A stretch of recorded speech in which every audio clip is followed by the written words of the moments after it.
মধ্যপ্রাচ্যে আবারও যুদ্ধের কালো ছায়া। ইরান ও যুক্তরাষ্ট্রের মধ্যকার উত্তেজনা যখন চরম পর্যায়ে, ঠিক সে সময় বার্তা সংস্থা রয়টার্স এক চাঞ্চল্যকর প্রতিবেদন প্রকাশ করেছে। তারা জানিয়েছে, ইরানকে ঘিরে সম্ভাব্য কয়েক সপ্তাহব্যাপী সামরিক অভিযানের প্রস্তুতি নিচ্ছে যুক্তরাষ্ট্র।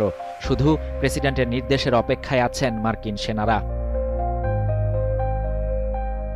নাম প্রকাশে অনিচ্ছুক দুই মার্কিন কর্মকর্তা রয়টার্সকে জানায়, পরিকল্পনাটি সংবেদনশীল হওয়ায় তারা পরিচয় প্রকাশ করেননি। এতে চলমান কূটনৈতিক আলোচনাও ঝুঁকিতে পড়তে পারে বলে তারা আশঙ্কা প্রকাশ করেন। তেহরানের পারমাণবিক কর্মসূচি নিয়ে কূটনীতি পুনর্জীবিত করতে গত সপ্তাহে ওমানে মার্কিন ও ইরানি কূটনীতিকরা আলোচনা করেছেন। তবে এর আগে ট্রাম্প বারবার ইরানে হামলার হুমকি দিয়ে আসছিলেন। শুক্রবার মার্কিন কর্মকর্তারা বলেন, পেন্টাগন মধ্যপ্রাচ্যে আরও বিমানবাহী রণতরী, হাজার হাজার সেনা, যুদ্ধবিমান ও গাইডেড মিসাইল ডেস্ট্রয়ার পাঠানোর প্রস্তুতি নিচ্ছে। এর আগে নর্থ ক্যারোলাইনার একটি ঘাঁটিতে সেনাদের উদ্দেশ্যে ট্রাম্প বলেন, ইরানের সঙ্গে চুক্তি করা কঠিন হয়ে পড়েছে এবং কখনো কখনো শক্ত অবস্থান নিতে হয়। সম্ভাব্য অভিযানের বিষয়ে প্রশ্ন করা হলে হোয়াইট হাউসের ডেপুটি প্রেস সেক্রেটারি আনা কেলি বলেন, তেহরানের জন্য প্রেসিডেন্ট ট্রাম্পের কাছে সব বিকল্প খোলা আছে। এর আগে ইরানের পারমাণবিক স্থাপনায় হামলার সময় মধ্যপ্রাচ্যে দুটি বিমানবাহী রণতরী পাঠিয়েছিল যুক্তরাষ্ট্র।